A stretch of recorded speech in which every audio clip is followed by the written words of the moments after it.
नमस्कार मंडळी, मी स्वप्नील आपलं पुन्हा एकदा स्वागत करतो आपल्या मराठमोळ्या चॅनल मराठी यात्रेमध्ये। आजचा जो आपला व्हिडिओ आहे तो आहे गजानन महाराज संस्थान त्र्यंबकेश्वरचा। आपल्या सिरीज नाशिक सिरीजचा हा 7वा एपिसोड आणि शेवटचा एपिसोड आहे।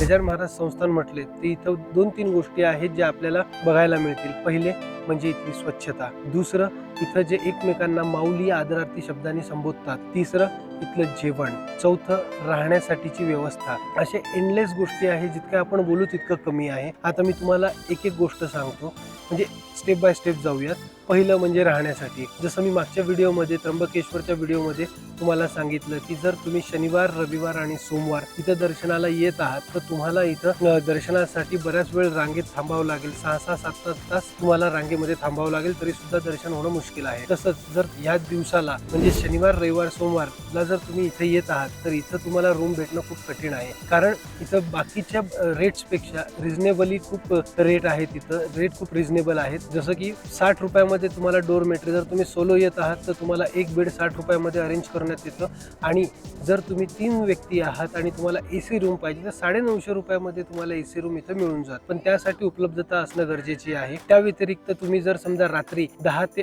12च्या दरम्यान जर आलात तर तुम्हाला इथं प्रसादाची सुद्धा व्यवस्था करण्यात आलेली आहे। मोस्टली इथं प्रसाद व्यवस्था जी आहे ती इथं खोलीधारकांसाठीच आहे, पण जर तुम्ही रात्रीच्या वेळेला आलात तर तुम्हाला सुद्धा इथं प्रसाद मिळेल। आणि एक गोष्ट खूप चांगली मी नोटीस केली की आता जर बरेचसे असे भाविक लोक होते जे इथं वेटिंग मध्ये होते, गेले अर्धा तास 1 तास वेटिंग मध्ये बसलेले होते, त्यांना सुद्धा इथं प्रसाद देण्यात आलेला होता। ते एक गोष्ट चांगली आहे संस्थांची।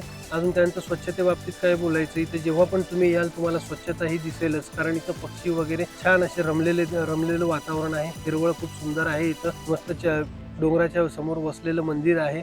माझ्या मागे तुम्ही मंदिर बघूच शकता, पांढऱ्या संगमरवरी दगडामध्ये मंदिर बांधलेलं आहे। अजून त्याच्यानंतर जर तुम्ही इथं बघाल तर इथे एकूण 4 भक्त निवास आहेत। दुसऱ्या भक्त निवास मध्ये तुम्हाला खाली अल्पोपहाराची जेवण नाश्ताची सोय करण्यात आलेली आहे। जर नाश्त्याविषयी बोलायचं झालं तर इथं पोहे 10 रुपयाला, उपीट 15 रुपयाला आहे, चहा आणि कॉफी 10 रुपयाला आहे। अजून त्याच्यानंतर इथं जर कधी येण्याचे जर बोलायचं झालं तर जनरली सकाळी 10-11 वाजता लोक रूम खाली करतात, तर जर तुम्ही 10-11च्या वेळेला आलात तर तुम्हाला ॲज कम्पेरेटिव्ह रात्रीच्या दिवसा सकाळी 10-11 वाजता तुम्हाला रूम मिळण्याचे चान्सेस खूप जास्त आहेत, लवकर तुम्हाला रूम मिळतील। अजून त्याच्यानंतर इथून तुम्हाला दर्शनाला जायचं असेल तर तुम्ही वॉकेबल डिस्टन्स 10 मिनिटाचं आहे, तुम्ही चालत मंदिरामध्ये दर्शनाला जाऊ शकता।